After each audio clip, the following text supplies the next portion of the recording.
You are watching my favorite YouTube channel. I am the Chillmonger. I'm Chillmonger. I'm not the Chillmonger. I don't think you can be a Chillmonger. That doesn't sound like an occupation. It sounds like something that you do, something that you're about, maybe a personality trait of yourself, sort of like a Killmonger or any other sort of monger. But the chilling, anyways. I got to thinking about Betsy Braddock, Captain Britain, new comic book. And the thought process was, oh yeah, you can't talk about that. You can't do a video on it. No matter how you want to criticize this, you will be. I'm like me, not just like you, a ubiquitous, not a general you. Like you, me, myself. If I say something about this comic book series, no matter how many of any other videos I've done that would counter what the accusation will be on me, I can't. It won't get across to, let's just say, Marvel Comics or someone who's like a fan of the book. Oh, that Chillmonger guy. Oh, that must be, he's got something against Teeny Howard's beliefs. Oh, the Chillmonger. Okay, hey, well, he doesn't support a woman character doing good. When I do, I just notice how Captain Britain is going to return to that position because I lived through, because history, like recent history actually, about 7 years ago, when Thor wasn't Thor, when the Hulk wasn't Hulk, when Hawkeye was someone else, when the comic book for Wolverine was some other character, when Ironheart was Iron Man in the Iron Man comics, when all of that was going on. Years passed, and all of a sudden, I cannot find Sam Alexander, but I know Richard Rider is Nova. When I read Guardians of the Galaxy, I see that it always returns to normal. When Superior Spider-Man is Dr. Octopus, it goes back to actual Peter Parker. So now, knowing everything that's going on and seeing this, Betsy Braddock is heading the Captain Britain. I go, oh, they're doing this dumb thing where they act like they're moving somebody forward and building them up when really they're just going to be replaced back to what it used to be anyways. And that's not progressing a character. They're taking like Marvel's 49th most valuable important character, and maybe by giving her a comic book of her own, even regardless of the name of the comic, that gets her from the 49th spot to the 41st spot. Maybe I'm just picking numbers. Like, they don't matter, but it's not like you're changing your top 20. These pushes are see-through. Like, Chillmonger understands recent history. Again, it's this history thing that informs our present. Chillmonger understands that this run, this like continued Teeny Howard, and this is not a personal shot on the actual writer, even though of course it's a personal shot on the writer because Chillmonger's criticizing Betsy Braddock. That's kind of the point of my video. Anyways, even though we notice that the writer has been writing this character in Excalibur, and then in the reboot, and then in the reboot again, when you restart at number one, it sends a signal to me, the audience, the customer.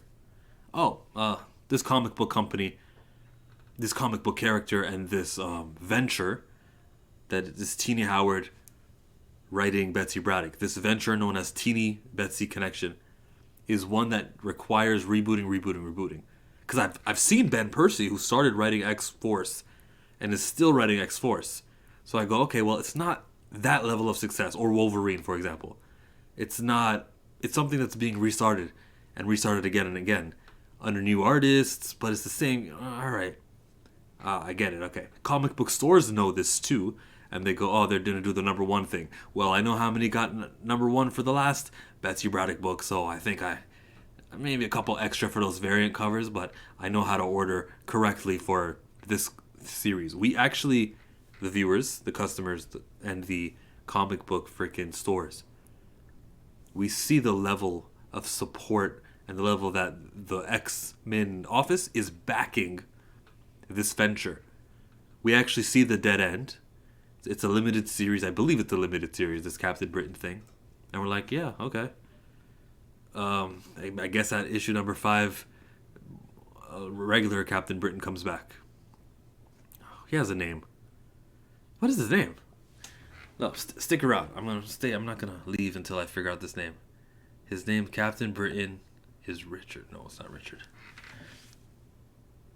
Ooh, Michael? No, Brian Braddock. That's his name. Brian Braddock's gonna be back eventually. Whether if it's not Teeny Howard, if Teeny Howard's got like a vengeance. No, this is staying. I'm doing Captain Britain. Then some next guy will do it. The next writer who's got this idea. Oh, let's bring things back because that person didn't grow up on Betsy Braddock, Captain Britain. That person's gonna return it to the status quo. I hate the idea of we're elevating a character, and this representation is coming at the expense of this other character's representation. No, that's not how we win. You know whose representation doesn't come at anyone else's representation? The top 10 characters in Marvel Comics. The Hulk's representation is a complete unique identity with powers and every. Bruce Banner has nothing similar to Iron Man, who's got nothing similar to Thor. Captain America is different than Spider-Man, who's different than Wolverine, who's different than the Daredevil, who's different from Mr. Fantastic. These guys all are so unique, and they've got their own stuff. Let's use women characters. They have Jean Grey as psychic. They didn't say make Aurora Monroe a psychic also. They're like, boom, this is going to be Storm. And then Polaris has the same powers as Magneto. But this was very early, and she's not top 10 either. But Polaris is someone that they linked up with Magneto, we could say that. Way different time. There wasn't an abundance of characters. But just let me stop myself before I continue the Polaris praise.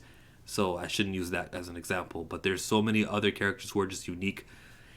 Scarlet Witch, who's different from the Invisible Woman, who is different from, pick another superhero who's a female. Misty Knight is not really superpowers. Captain Marvel is different from Monica Rambeau, who's Photon. Everyone's unique, and the idea of, well, if we just take this character and then we make them the same as the other character, it'll rub off, isn't something that I can jive with. I criticize it at every step. No one's up should come at the expense of someone else's. If you like someone, like for example Kamala Khan, they call her Ms. Marvel, right? But she's a polymorph. Her power set is completely different. I understand how she looked up to Carol and she said, well, since you're not using the name of Ms. Marvel, I'm going to call myself Ms. Marvel. That makes sense to me, and that's different than what I'm complaining about. That's sort of a smart thing to do. She'd be better off with her own names if it's up to me, but I get her intention why they did that. Probably because they wanted to keep the trademark of that name. I'm almost certain of it. But Kamala Khan's different, and everything that she does, even that's different than what Mystique can do. She can do more than just change her form. She can shrink if she needed to, or embiggen. She's got a unique personality as well, but we're just keeping it at power sets. You see how all of these women are unique to themselves, and then let's make Betsy Braddock Captain Britain. Anyways, there's evidence that shows the dead end, but criticizing it means that Chillmonger is nothing but a hater of every demographic that this comic represents. Not to smart people, or not to anyone who's willing to listen, but to folks in positions who make decisions who are in denial in their opinion. I just said opinion because it rhymed. Their opinions and their decisions, I'm not getting. Good riddance. We need to remove them from this instance.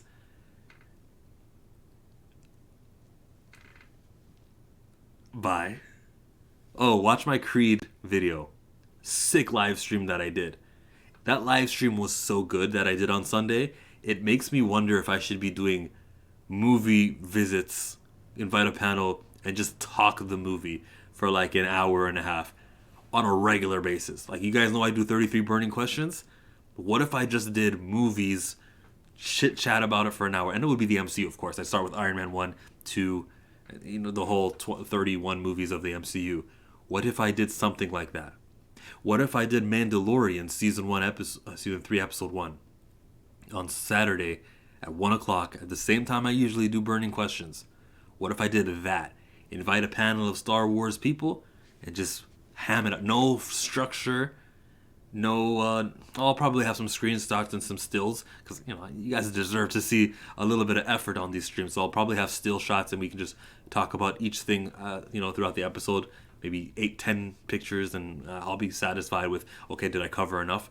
And then we'll just ham it up. We'll absolutely do a complete review.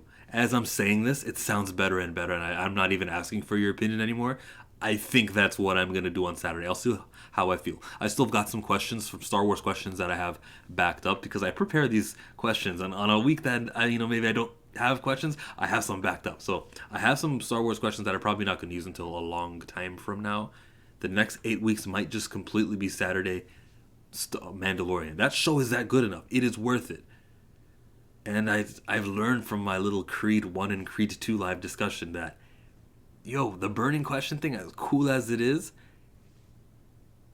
I could make it unique if I don't do them so often, and I can still provide entertainment, fun, enjoyable things. You do gotta switch it up. I used to think switching it up meant doing a Star Wars stream, doing a Marvel stream, doing an Avatar burning questions, doing an anime burning questions, doing a Pokemon. Like, I used to think that, okay, well, if I do a DC burning questions, it'll mix things up. How about I just don't do a burning question at all? Keep that 1 o'clock time slot, but because you're familiar with tuning in on Saturday at 1 p.m. Eastern to chill with Chillmonger. But different. I think that's what I'm going to be doing here. I started the 33 burning questions thing as a way to get my watch time up because I had my subscriber count for monetization, but you needed to have 4,000 hours of watch time within the year, and I didn't. I'm not the guy who comes on here and does 3 videos a day. I haven't been that guy ever. It's just not my thing where I felt like I gotta feed the algorithm. That wasn't my thing. Of course I should, right, with videos, and it helps. But I think I'm wrong for it. I'm very lax and not active and getting it and trying too hard or forcing anything. I should be doing more though. So look out for that as there's the live streams. Yeah, the point of the video was Betsy Braddock. That's all done. Thank you for watching me. These help. Leaving comments help. Trinity, if you're in the building.